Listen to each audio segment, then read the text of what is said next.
Assalamualaikum warahmatullahi wabarakatuh. Selamat datang di pembelajaran IPA modul kelima unit ketiga yang berjudul Air yang kita minum bersama dengan Ibu Bita Afriyati Dep. Yang pertama, kita akan belajar mengenai mengapa tubuh kita membutuhkan air. Air merupakan kebutuhan dasar manusia dan memiliki proporsi besar dalam bagian tubuh. Presentasinya dapat berubah tergantung pada umur, jenis kelamin, dan derajat obesitas seseorang. Pada bayi usia 1 tahun, cairan tubuhnya sebanyak 70-75% berat badan. Pada laki-laki dewasa, cairan tubuhnya sebanyak 50-60% berat badan. Sedangkan pada wanita dewasa, 50% berat badan. Tubuh memiliki mekanisme pengaturan untuk mempertahankan komposisi cairan agar dalam kondisi yang seimbang atau tetap. Dalam kesehariannya, keseimbangan cairan di dalam tubuh diatur oleh ginjal, kulit, paru-paru, dan sistem pencernaan.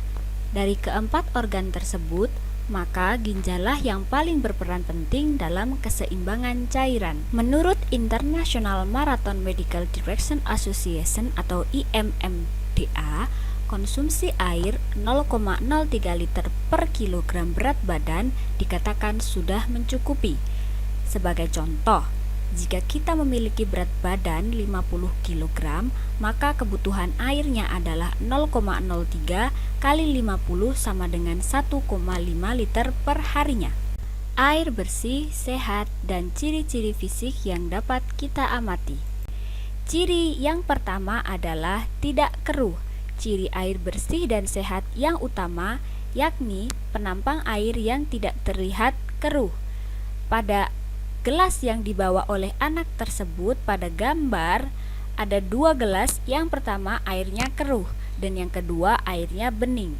Air yang bening atau tidak keruh ini bagus untuk digunakan dalam keseharian, baik memasak, mandi, mencuci, dan lainnya. Jika air yang mengalami kekeruhan, maka itu suatu pertanda bahwa air tersebut kemungkinan besar telah terkontaminasi oleh keberadaan zat-zat lain yang ada di dalamnya. Ciri yang kedua adalah tidak berwarna. Selain air harus terhindar dari kekeruhan, maka tanda air bersih dan sehat yang selanjutnya yakni jangan sampai ada campuran warna lain yang mencemari air tersebut. Warna yang tercipta dalam air dapat menandakan hal serius berbahaya yang jika tetap dipaksa untuk digunakan bisa berujung sangat merugikan bagi penggunanya. Semisal contoh pada gambar kita bisa melihat warna air yang berwarna merah yang merupakan limbah pabrik berupa pabrik tekstil, itu pewarna dari pewarna tekstil ya. Ciri yang ketiga adalah tidak berbau. Air yang normal tidak memiliki bau tertentu, apalagi yang menyengat ketika diuji dengan indera penciuman kita. Ciri selanjutnya adalah air tidak berwarna atau jernih dan tidak berasa atau tawar. pH yang baik bagi air minum adalah 6,8 sampai dengan 7, di mana pH tersebut adalah pH normal. Air yang baik juga tidak boleh ada endapan di dasar dari wadah tersebut. Ciri air bersih yang terakhir adalah bebas zat kimia arsenik. Zat arsenik ini biasa ditemukan dalam paparan pestisida yang digunakan untuk membunuh hama yang menyerang pada pertanian warga. Namun tak hanya membunuh hama saja, nyatanya bahan kimia ini juga sangat buruk dampaknya jika sampai tertelan oleh manusia. Pencemaran air. Penyebab pencemaran air adalah limbah pabrik atau limbah rumah tangga. Bahan pencemar berupa bahan kimia yang mengandung racun, mudah mengendap, mengandung radioaktif, panas, dan pembongkarannya banyak memerlukan oksigen. Polutan yang menyebabkan pencemaran air harus diuraikan.